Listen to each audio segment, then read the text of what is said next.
Wild Child. 1.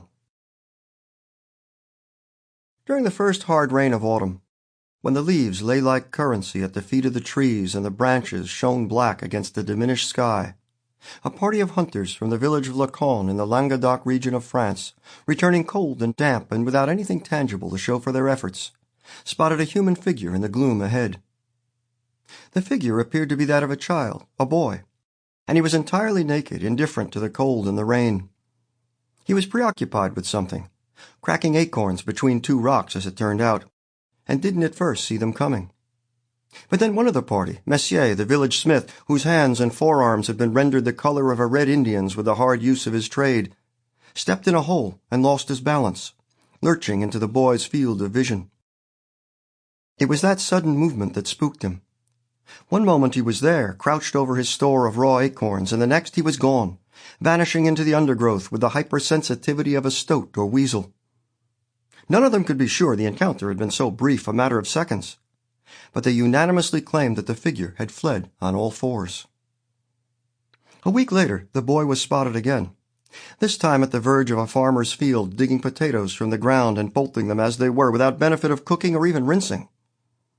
The farmer's instinct was to chase him off, but he restrained himself. He'd heard the reports of a wild child, a child of the forest, an enfant sauvage, and he crept closer to better observe the phenomenon before him. He saw that the child was very young indeed, 8 or 9 years old, if that, and that he used only his bare hands and broken nails to dig in the sodden earth like a dog. To all outward appearances, the child seemed normal, having the fluid use of his limbs and hands, but his emaciation was alarming, and his movements were swift and autonomous. At some point, after the farmer had approached to within 20 yards of him, the child reared his head and made eye contact. It was difficult to see the child's face because of the unbarbered thatch of his hair and the way it masked his features. Nothing moved, not the flock on the hill, nor the clouds in the sky. The countryside seemed preternaturally silent, the birds in the hedgerows holding their breath, the wind stilled, the very insects mute underfoot. That look, the unblinking eyes, black as coffee poured straight from the pot, the tightening of the mouth around discolored canines, was the look of a thing out of Spiritus Mundi, deranged, alien, hateful.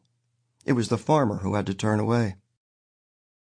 That was how it began, the legend brewing, stewing, simmering in every pot throughout the district through the fall of 1797, in the 5th year of the new French Republic, and into the year that succeeded it. The terror was over. The king was dead. Life, especially in the provinces, returning to normal. People needed a mystery to see. Sample complete. Ready to continue?